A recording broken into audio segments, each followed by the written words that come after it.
Hi, I'm Aries Ramsey. Welcome to the Aries Girl podcast. All commentary made in this video is alleged, in my opinion, and for entertainment purposes only, under the guidance of the Fair Use Act of 1976. Well, now that we have that disclaimer out of the way, let's get into the show.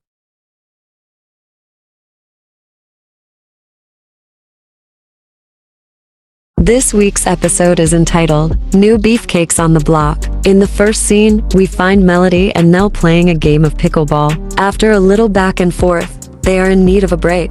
We are then taken to Nell's confessional, where she lets it be known that she has never played pickleball and that it is new to her. Before she knew it, she was out of breath. Nell jokes that she already gets shaded because she is a little older than Melody, but she likes to be referred to as a spicy auntie, not an elder.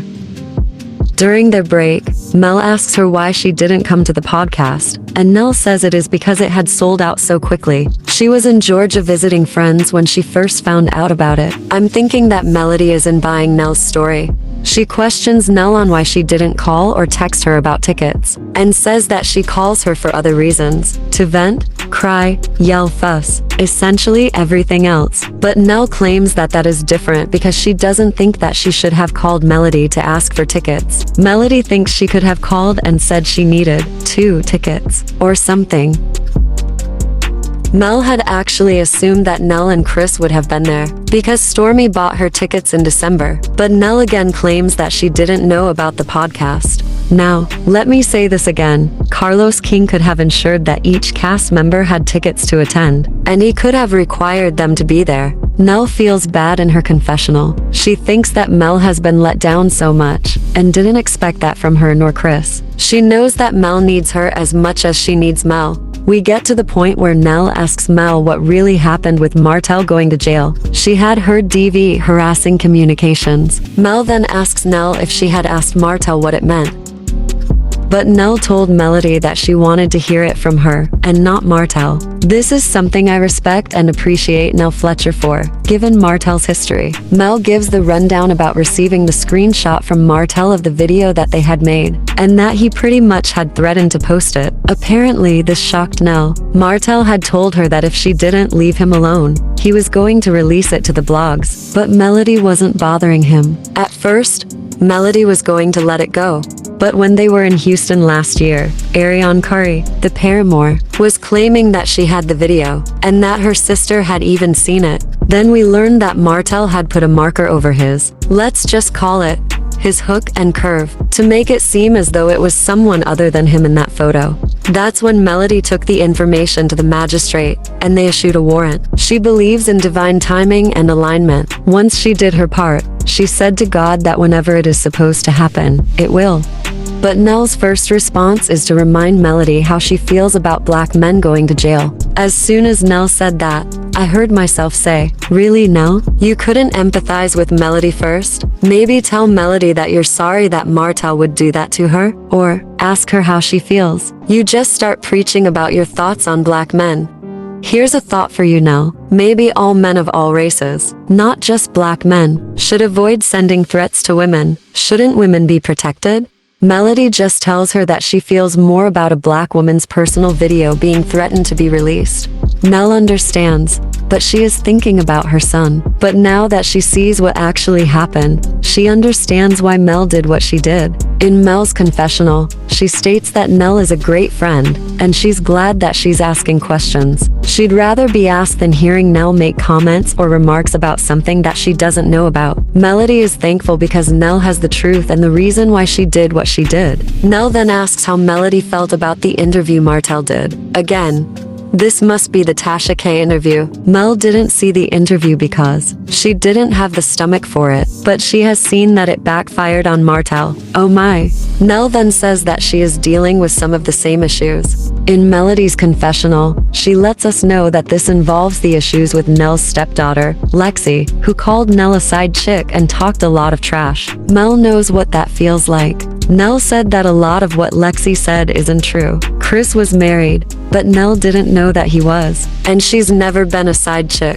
Oh, my God. What is the obsession with cheating and side chicks on this show? Carlos King. It's beyond love triangles. These are now love pyramids. This is a love-themed pyramid scheme at this point, and it is exhausting.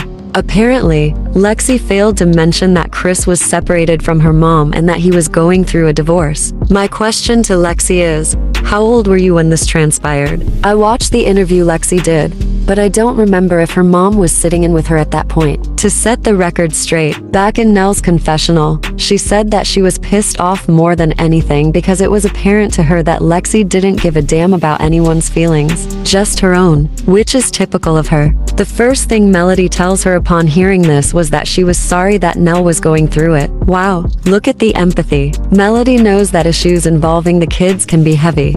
We learn that Mel initially asked to meet up with Nell to find out why she didn't come to the podcast. Who knew their conversation would turn out the way it did? We also find out that Mel is going to meet up with Kimmi and Tisha as well to see why they didn't come to the podcast either. She was under the impression that they were all trying to move forward and support one another. The event was in Huntsville. Their boss is hosting, and they didn't show up.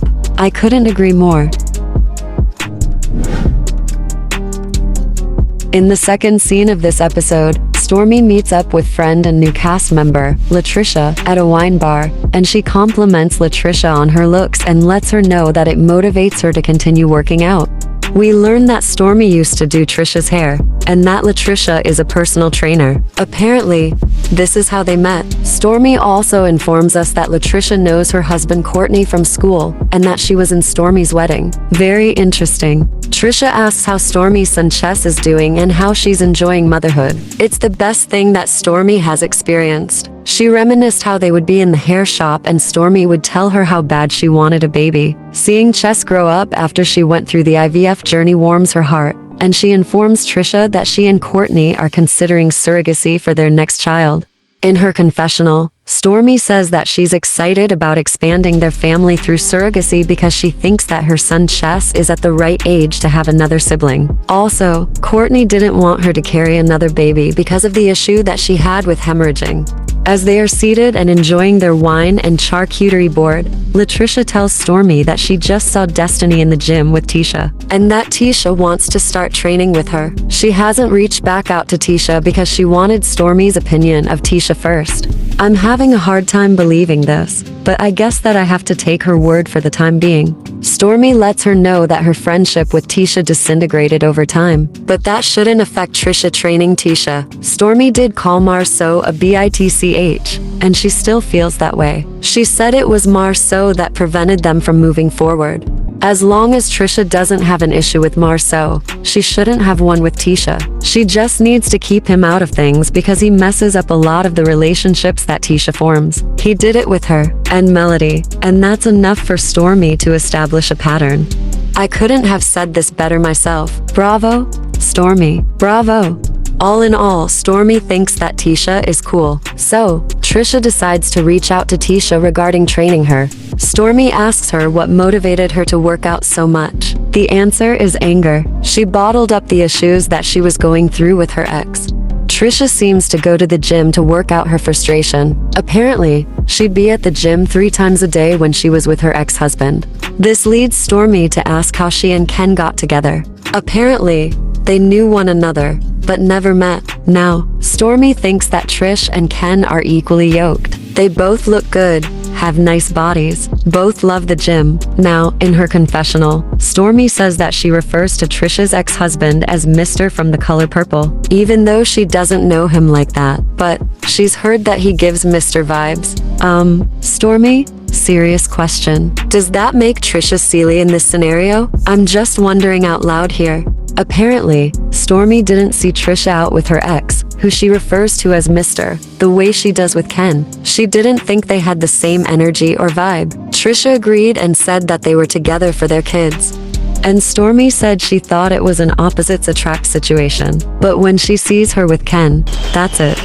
Stormi then asks Trisha how her ex left the picture, and she responds by saying, "That's a good question. He left. It was time." Now, something here seems rather fishy and awkward to me. With Trisha's answer, I can't help but wonder how he actually left, and if they are officially divorced. I'm having doubts. Apparently, Stormi felt the same awkwardness, because she quickly pivots and asks if she and Ken have wedding bells in the future. To which Trisha responds, "Definitely."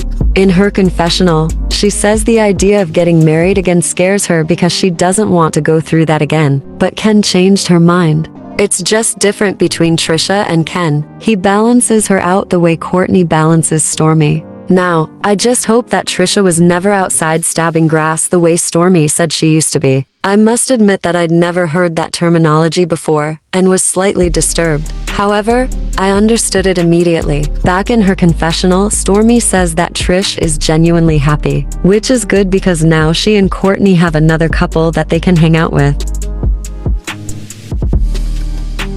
In the third scene, we are met with Stormi and Courtney going classic car shopping.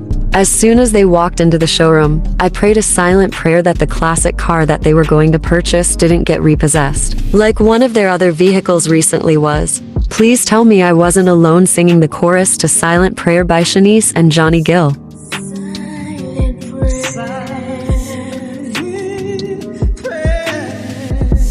Let's move on. Now, the owner Ed shows them around and Stormi sets her sights on a 4-door convertible Lincoln Continental. As Stormi gets in the back seat, Ed explains that the car has special doors, and when he explained how the doors got their name, she appears to be taken aback. After the owner leaves the showroom, Courtney tells Stormi that the Continental was the car Lincoln drove. Stormi asks if it was President Abe Lincoln, and I couldn't believe what I was hearing. I hope it was a comedy skit. Please tell me it was. Someone please. In their confessional, Stormi says she thinks that the Lincoln Continental car got its name from Abraham Lincoln. Courtney shakes his head no, and then Stormi asks if it was President Roosevelt. Oh, my God, please tell me she's joking. In Stormi's confessional, she thinks that Courtney is hesitant when it comes to the surrogate, but thinks he'll be happy once they get the ball rolling. Stormi and Courtney discuss surrogacy and getting the process started. It was a little weird but understandable that they were concerned with the surrogate having intercourse during the pregnancy because the potential of contracting an STD exists. They also discuss having a double date with Ken and Latricia. I found it funny that Courtney didn't want to have the double date at the gym. He didn't want to be outdone by Ken. Courtney settles on the car he wants, and Stormi agrees to put the surrogacy plan into motion. This ends the third scene. I'm still hopeful that we don't see any court documents in the future regarding this vehicle. Hopefully, they purchase this car in cash with the millions they made on TikTok. In the fourth scene, we meet up with Trisha at home, where we see Trisha making the bed and she is calling Ken into the room. As soon as Ken enters, the background music changes, as well as the visual effects. Carlos, was this star-spangled image really necessary? If I didn't know better, I would say that you are crushing on Ken more than you do Apollo. Anyway, from their confessional, we learn that Trisha was born and raised in Huntsville, and that Ken is from Dayton, Ohio. Wait, isn't that where Martell's paramour is from? Let's move on. Ken has been in Huntsville since he was around 9 years old. They are both gym junkies and they believe it keeps them grounded and from needing therapy every day. We learn that Trisha has 2 kids from her previous marriage, a son and a daughter. Ken has 1 daughter. Now, it is commendable that even though she isn't his biological child, Ken still claims her as his daughter. They hope to have a blended family soon. Trisha begins the conversation by telling Ken about her previous night out with Stormi, and that Stormi was shocked seeing the 2 of them together at Upscale. She alluded hers and Ken's relationship being a secret. This is feeling awkward again. Why does that relationship need to be kept secret? Who are they trying to keep from finding out that they are together? Her quote-unquote ex-husband. Make it make sense.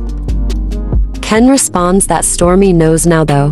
Back in their confessional, Trisha says that she didn't want to share everything just in case they didn't end up together. But she felt very overwhelmed as time went on. Because she was married for so long, she knew she was going to get a lot of questions. I'm just not buying this. Was she embarrassed that her marriage ended and she just never told anyone? This secrecy narrative is exhausting to me. Now, I'm a private person, so I'm able to give them a lot of grace. However, they are taking secrecy to the extreme, in my opinion.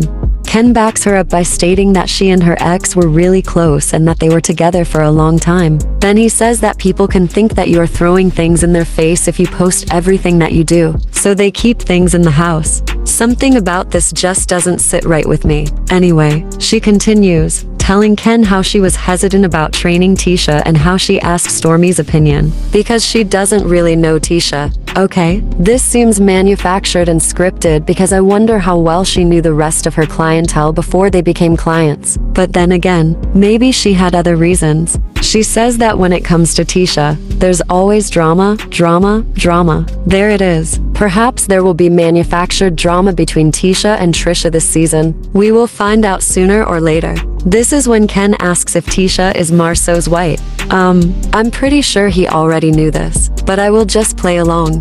Trisha wants to know if she should get to know Tisha or just not engage with her. Trisha is the type to finish things, not start them. We all know that Tisha's feelings will be hurt once she hears Trisha saying this. Ken doesn't think it'll be a problem with her training Tisha. He doesn't judge people that way, because we all have skeletons and demons in our closet. And apparently Trisha keeps her skeletons and demons in 2 separate closets. Mind you, the majority of this conversation is pointless because Trisha already told Stormi that she would train Tisha.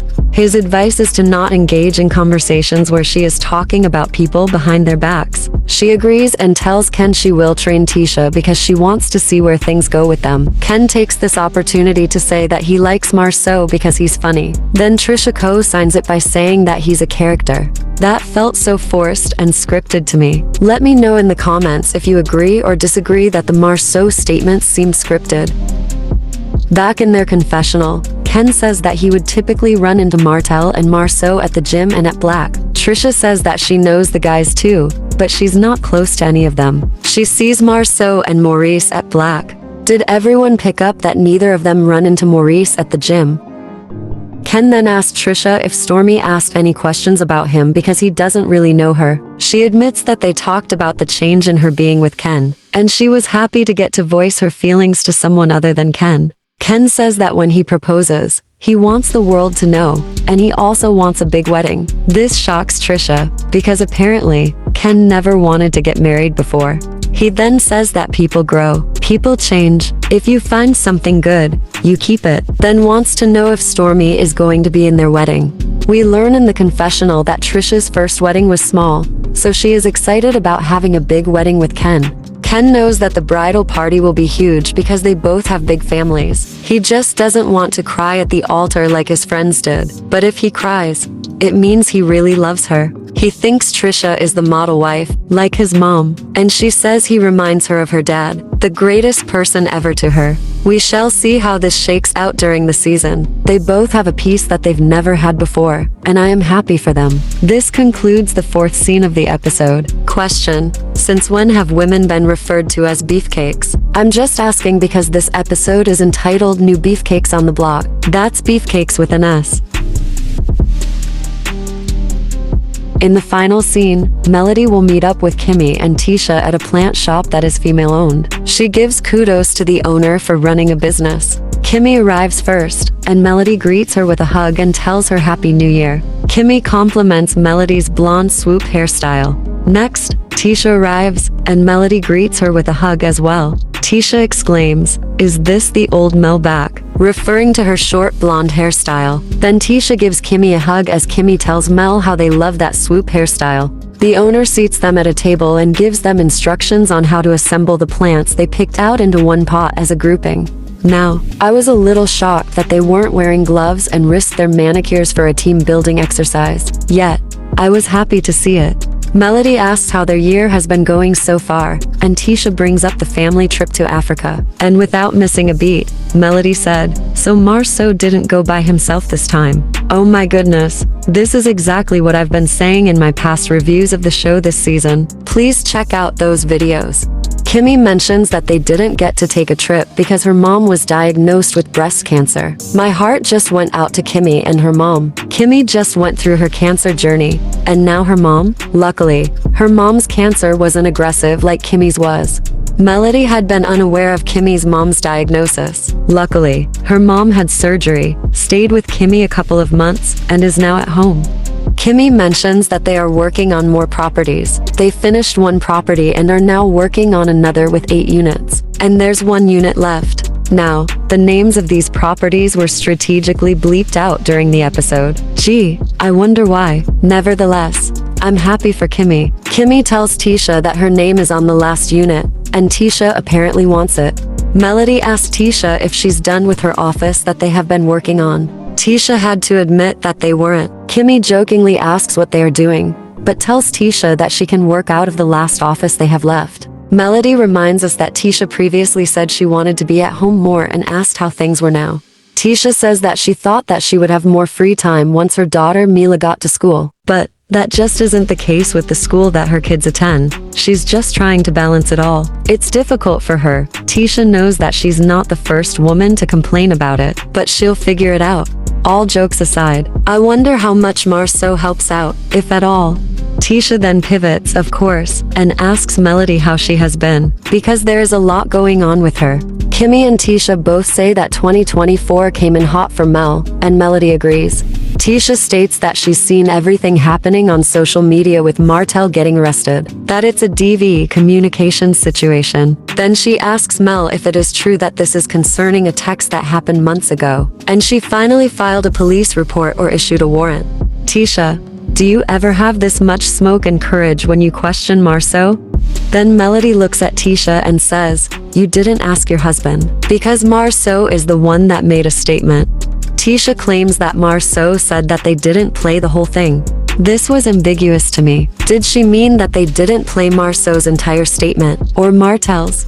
Melody is going to have this conversation with Marceau because her argument really isn't for Tisha. Tisha tries to defend her husband by saying that Marceau was called for the statement. Melody rebuffed Tisha by asking her if she knew how many people had called her when Tisha and Marceau were going through their stuff. And Melody just said it wasn't any of her business and that she didn't have anything to say. In her confessional, Melody says she brought that up to Tisha because she wanted her to know firsthand that she would be talking to Marceau. It's not Tisha's fight, but she is going to check Marceau's ass. Back in scene, Melody clarifies the timeline of events. The text was sent in 2022, and she was willing to let the threat go. She was willing to let the screenshot from the video slide. But when all of the details started lining up, and then the paramour was heard saying that she had the video and that her sister had seen it. Once all of that came to light, she signed for the warrant in July of 2023. Kimmi says in her confessional that to hear Melody explain why she did what she did, it actually makes sense to her. It actually made more sense than she gave Melody credit for. I was actually expecting to go on a rant when Kimmi started talking in her confessional, but I was really shocked that she understood why Melody filed charges on Martell. Never forget that what he did was a crime, and he was convicted for it. Tisha responds to Melody by saying that what Martell did was some F-boy shit and that it isn't cool. She doesn't think that a husband should share intimate moments with others, and Mel agrees. Surprisingly, Tisha thinks that maybe there's no hope for Martell. Melody lets Tisha know that she's surprised that she hasn't heard from her. Tisha explains that she never knows when to reach out, and Kimmi did call Mel but couldn't leave a message. Her mailbox was full, but Kimmi then texted Melody letting her know. She tried calling but wasn't able to leave a message. Melody finally asks why they didn't come to the podcast. Tisha wasn't showing up without an invite because she's still traumatized from being kicked out of one of Melody's previous events for Embrace Beauty. She was escorted out in all of her polka dot glory. Tisha recalled this experience in her confessional. She says that you can forgive a person, but you never forget. She needs an invitation from Melody before she will attend her events going forward. Back in scene, Kimmi says that she didn't come because a lot of the people that flock to Melody can be mean to them. This prompts Melody to ask if she is talking about the mellometers. Then Tisha and Kimmi say that they heard it was negative energy at the podcast. Melody asks them who shared that sentiment with them. Their answer is Sunny. Melody explains that the energy was negative because it was pertaining to Sunny, because of the situation, meaning the Sunny, Moses, and Destiny saga, love triangle, pyramid, whatever you want to call it. Kimmi thinks that if they were there, the energy would have been negative because of them. I wonder if Stormi had these same thoughts. If so, it didn't stop her from going to the podcast. I'm just stating facts here. Kimmi thinks the girl code was broken between Sunny and Destiny, but Melody started laughing. Kimmi tells Melody not to laugh, but Mel thinks that it is funny that Destiny had a girl code. So do I and many other countless people. Kimmi said that Destiny was Melody's friend and that she didn't sleep with Melody's man. There is so much to unpack from the statement Kimmi made. Where should I even start? Why would she feel the need to insinuate that Destiny never slept with Martell? Almost no one believes that Martell's and Destiny's friendship has always been platonic. Plus, Kimmi knows full well that Melody isn't friends with Destiny any longer. I'm still doubtful that Kimmi and Tisha are actually friends with Destiny. Anyway, Melody tells them that she doesn't know what Destiny does because she isn't her friend. Tisha thinks that Melody should know something about a person's character. And Melody tells her she doesn't know what people do, and she wouldn't put anything past people. Melody explains in her confessional that with the situation with Martell being arrested, it has given her a new appreciation for loyalty and who her real friends are, and she can recognize fake people from a mile away. This is where the episode ends. Let's see how next week's. This concludes my recap and review of the show. Please leave a comment below and join me on my next podcast episode right here on YouTube. Don't forget to like, share, and subscribe to my channel so that you never miss an episode. I'll see you on the next podcast. Until then, take care.